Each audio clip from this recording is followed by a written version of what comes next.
আসসালামু আলাইকুম এভরিওয়ান, ঈদ মোবারক। আজকে আমরা দেখাবো আমরা কিভাবে ঈদের জন্য রোস্ট তৈরি করেছি। রোস্ট তৈরি করার জন্য প্রথমে আমরা বাদাম, পোস্তদানা, জয়ফল, জয়স্থিরী একসাথে ব্লেন্ড করে নিয়েছি। এরপর আমরা রোস্টটা ম্যারিনেট করার জন্য তেজপাতা দিয়ে দিলাম, আর আদা রসুন বাটা, পেঁয়াজ বাটা দিয়ে দিব।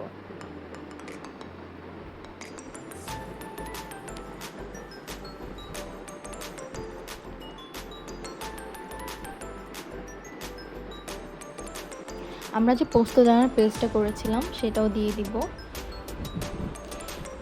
এরপর আমরা দিয়ে দিব টক দই।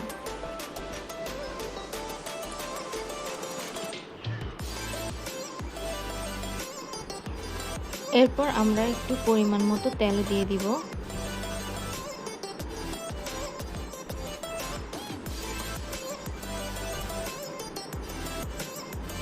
পরিমাণ মতো লবণ দিয়ে ভালোভাবে এটাকে মিশিয়ে নিব। এরপর এর ভিতর দিয়ে দিব গুঁড়া দুধ। ভালোভাবে মিশিয়ে আমরা একটি পাত্রে পরিমাণ মতো তেল নিয়ে নিব।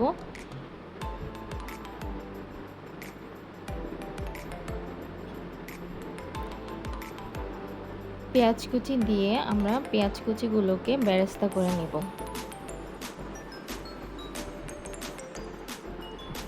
বেরেস্তা হয়ে গেলে আমরা বেরেস্তাগুলো উঠিয়ে একটি পাত্রে রেখে দেব। এরপর আমরা গরম মশলা দিয়ে দিব। গরম মশলা দেওয়া হয়ে গেলে ম্যারিনেট করা মুরগিগুলো দিয়ে দিব। এগুলোকে ভালোভাবে কষিয়ে নিব। এরপর আমরা দিয়ে দিব কিছু কাঁচামরিচ।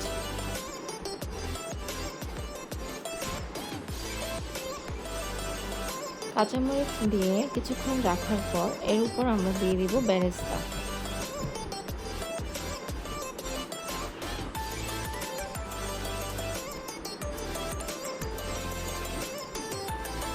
বেরেস্তার সাথেও মুরগিগুলো ভালোভাবে একটু মিশিয়ে নিব।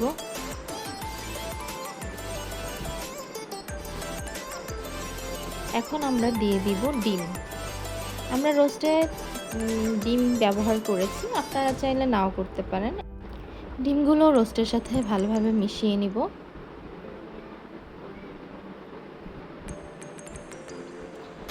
রোস্টগুলো তৈরি হয়ে গিয়েছে। এখন আমরা দিয়ে দিয়েছি সামান্য পরিমাণের ঘি। এখন আমরা সামান্য একটু বেরেস্তা দিয়ে পরিবেশন করে নিলাম।